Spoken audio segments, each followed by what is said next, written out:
हाँ जी, अगर तुसी इस जिहा गोला खाना है तो सारिਆਂ ਤੋਂ ਪਹਿਲੇ ਤੁਹਾਨੂੰ ਆਉਣਾ ਪਵੇਗਾ ਐਗਰੀਕਲਚਰ ਯੂਨੀਵਰਸਿਟੀ ਨਾੜਾਲਾ ਰੋਡ ਉਹਦੇ ਬਿਲਕੁਲ ਸਾਹਮਣੇ ਗੋਰਮੇ ਬੇਕਰੀ ਦੀ ਨੁੱਕਰ ਤੇ VIP ਗੋਲੇ ਵਾਲੇ ਦੇ ਕੋਲ ਇਹ ਤਾਜ ਮਹਿਲ ਪਰਦਾ ਕਲਾਤ ਦੇ ਸਾਹਮਣੇ ਲਾਂਦਾ ਵਾ ਗੋਲੇ।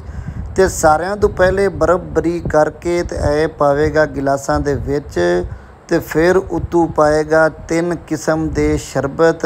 उस तो बाद सट्टेगा विच खोया।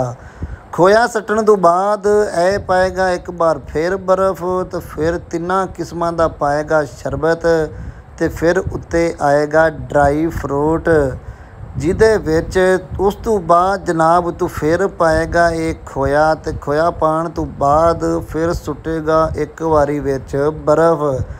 बर्फ़ सुट्टण तो बाद ये चुप करके चुकेगा फिर बोतल ते उत्ते पाएगा 3 रंग का मिठा शरबत।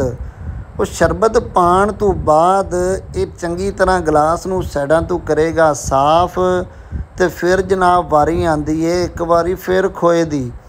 खोया पाण तो बाद फिर सट्टेगा बादाम यानी कि ड्राई फ्रूट। बादाम पाएगा, काजू पाएगा, उस तो बाद बरीक पाएगा गरी तो फिर जनाबे ली इस तरह ड्राई फ्रूट की लहर हो जाती है पूरी। तो फिर एक बारी वारी आती आ 3 रंग के शरबत की। तो जदों 3 रंग का शरबत ये पाएगा तो उस तो बाद विच सुटेगा चमची तो इस तरह का निखड़ के सामना आ जाएगा गोला।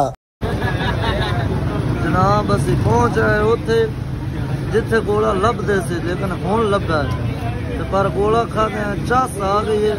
आके तो मजे लो तो चस्ना लो।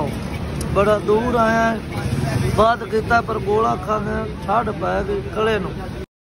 ਇਹ ਗੋਲਾ ਖਾਣ ਤੋਂ ਬਾਅਦ ਤੁਸੀਂ ਇਹੀ ਕਹੋਗੇ ਕਿ ਸੋਹਣਿਆ ਠੱਡ ਪੈ ਗਈ ਤੇ ਮੈਂ ਬਰਫ਼ ਵਾਂਗ ਹੋ ਗਿਆ ਵਾਂ ਠੰਡਾ।